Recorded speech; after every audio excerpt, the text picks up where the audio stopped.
છોટાઉદેપુર ગુજરાતના પૂર્વ મુખ્યમંત્રી શંકરસિંહ વાઘેલા પાવી જેતપુર ખાતે પહોંચીને આદિવાસી સમાજના દિગ્ગજ નેતા તથા ભરૂચના પૂર્વ વનમંત્રી સ્વ મોહનસિંહ રાઠવાને ભાવભીની શ્રદ્ધાંજલિ અર્પણ કરી હતી। આ પ્રસંગે પૂર્વ મુખ્યમંત્રી શંકરસિંહ વાઘેલાએ સ્વ મોહનસિંહ રાઠવા સાથે જોડાયેલી જૂની યાદોને તાજી કરતા તેમના રાજકીય અને સામાજિક યોગદાનને યાદ કર્યું હતું। તેમણે જણાવ્યું કે સ્વ મોહનસિંહ રાઠવાએ આદિવાસી સમાજના વિકાસ અને જનસેવામાં નોંધપાત્ર કાર્ય કર્યું હતું, જેને હંમેશા યાદ રાખવામાં આવશે। રિપોર્ટર મોહસિન સુરતી, છોટાઉદેપુર।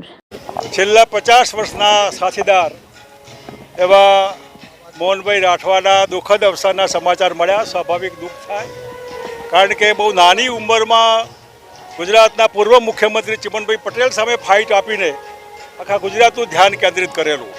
રાઠવા સમાજમાં, આદિવાસી સમાજમાં જુવાન માણસ, બધાને એ વખતે ઘણી બધી આશાઓ હતી કે આ જુવાન કંઈક કરશે, અને 11 વખત વિધાનસભામાં બધાએ વિશ્વાસ મૂકીને એમને ગાંધીનગર મોકલ્યા। સરસ મજાનું પરિવાર છે, દીકરા બધા બરાબર છે। જેવ્યા ત્યાં સુધી સમાજની સેવા કરી એવા મોહનભાઈ રાઠવાને એમના આત્માને ભગવાન શાંતિ આપે, પરિવારને આ દુઃખ સહન કરવાની શક્તિ આપે।